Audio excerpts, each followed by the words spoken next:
Yo, we out here. Got a question for you. What's the bottom line? Huh? What's the bottom line? It's Nordiaco Corey Johnson back here with another video trying to get 3 degrees buffer. And today's class was really interesting. It tapped into some knowledge of business, my undergrad that I thought I would never use, that proved to be useful today, at least in my understanding. So a short recap of the class was that we found that even Christianity started using business models and transferring those things into how they did everything. And business, you have the bottom line. They're trying to stay in the black of the red. Okay, so I forgot some of my business stuff, right? But they're trying to stay with a net positive. They're trying to see what their growth is. They're looking at things like efficiency, how they're meeting the needs, and so on. Businesses tend to do that. And oftentimes that comes to a dollar amount with a business. Either you're profitable or not. But when Christianity took on the same kind of business mentality and language, it adopted almost that same principle, right? But what became the currency? Oh, people. So the more converts you have, the more successful the religion has been. Now, that statement in and of itself, it sounds like it would make sense, right? You'll be able to tell how successful a religion is based on how many people they draw into it. But is that the right metric for success? Is that the right metric for success? So when it comes to businesses, all right, look at these differences. Businesses exist to make a need, or sometimes they even create a need to exist for. We see that a lot today with some of these businesses that have sprung up almost out of nowhere. A lot of crowdfunded things. Some of them are very useful. Some of them are a created need, and people are like, oh shoot, yeah, it makes sense for them, and so they support that. Big business does the same thing, all right? But they exist to meet a need at the end of the day, manufactured or not. And when you think about how a lot of the most successful businesses set themselves up, they set a mission, a vision statement. They operate off of a set of values. And those are the things that drive the operation of the business and determine what the goal of the business is and whether they've reached success by whatever product they've accomplished or established as a result of being in existence, okay?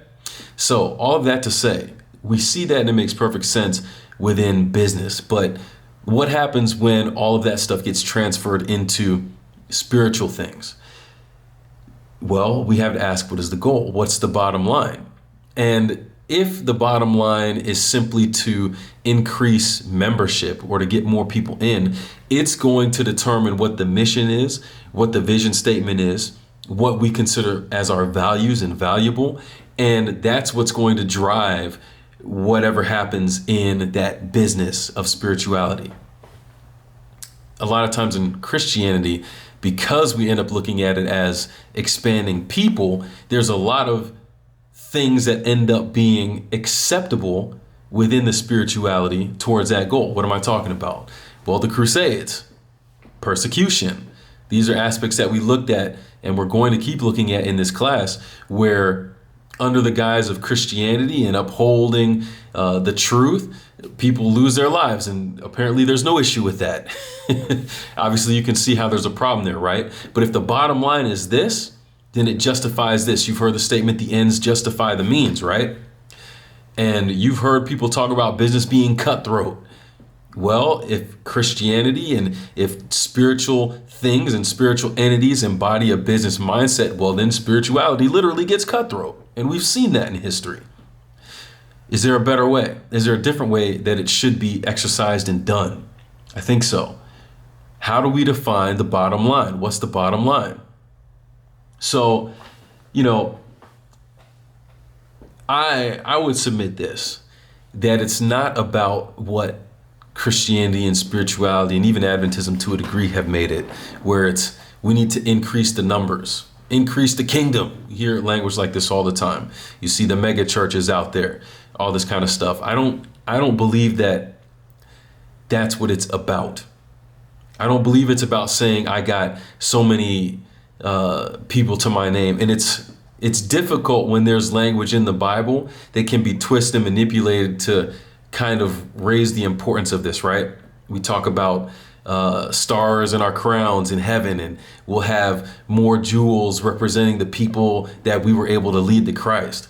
Is that supposed to be the secondary focus though, or the primary focus though? You know, you'd think that just making it to heaven would be the win, but nah, it's about how many stars can I have in my crown. So that's where the business mentality gets a little too deeply ingrained in something that should remain more spiritual. And if that's the case, then maybe the bottom line is just sharing the gospel and living the message of the truth, being a living witness, being a witness.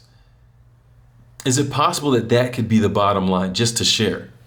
Because if it is, now my mission, my vision, my values are not based on something that's result driven. Now it's a level of success based on not if I got 10 people compared to the person who got one and they're a failure, but it levels the playing field and saying, can we live this way? Is this something that I can show?